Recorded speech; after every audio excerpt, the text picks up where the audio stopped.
In the year 2050, the world had changed. Climate disasters, political strife, and economic collapse had pushed nations to the brink. But none were as affected as the United States. The country's once vast military strength had crumbled under the weight of internal divisions and external threats. A new war had erupted, not against a foreign power, but a civil war that tore the very fabric of the nation apart. The western half of the United States, known for its liberal stance and tech-driven economy, had seceded, forming the Western Union. The eastern states, which leaned more toward traditional values and the industrial heartland, stayed with the central government. The two sides had not been on the same page for years, but it wasn't until the collapse of the dollar and widespread food shortages that tensions escalated into full-blown conflict. Sergeant Kate Rodriguez, a battle-hardened veteran of the previous conflicts, stood in the quiet of the desert, the sun sinking low behind the jagged mountain range. Her uniform, once pristine, was now stained with the dust and blood of countless battles. Her mission was simple: to infiltrate enemy lines and gather crucial intelligence on the Western Union's plans. It was a task that could end the war, if successful. "Rodriguez, we've got your six," came the voice over the radio. It was Lieutenant Thomas, her superior, who had always been her closest ally in the field. "Copy that," Kate replied, adjusting her gear. "I'll be on the move." She had learned long ago to trust no one in times of war. The lines of right and wrong blurred with every passing day. She'd seen the horrors committed by both sides, the innocent lives lost, the homes destroyed, and the cities reduced to rubble. But as much as she despised the war, she couldn't turn away. Not now. The fate of the nation rested on her shoulders. Kate moved through the dusty terrain, her boots crunching against the parched earth. The sun was setting, casting long shadows over the land. As she reached the edge of a small town, she noticed something strange. It was silent. Too silent. There were no soldiers patrolling the streets, no civilians huddling in makeshift shelters, just the eerie stillness of a place forgotten by time. The town had been abandoned, or had it?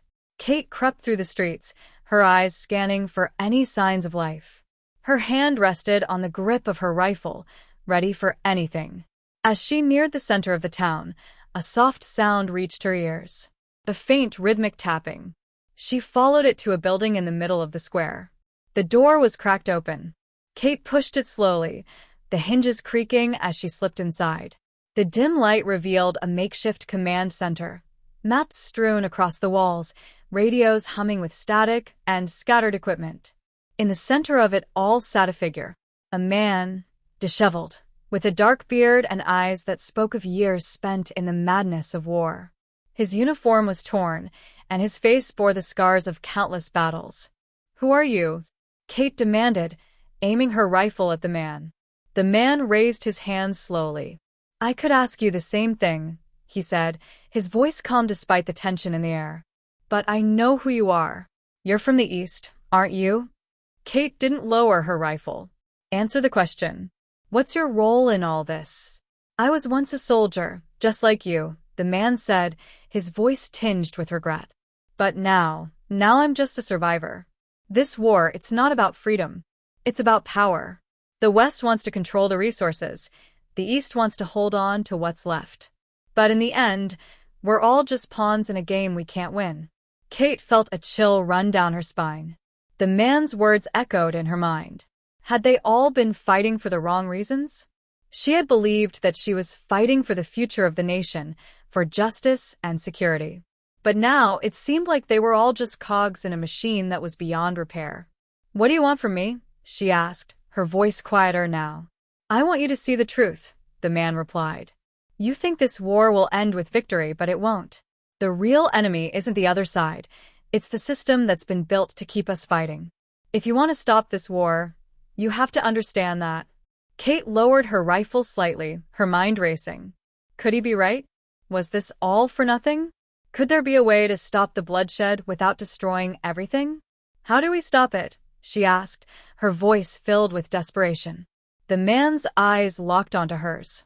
"You have to destroy the Central Command. Take down the leaders who have kept this war alive. It's the only way."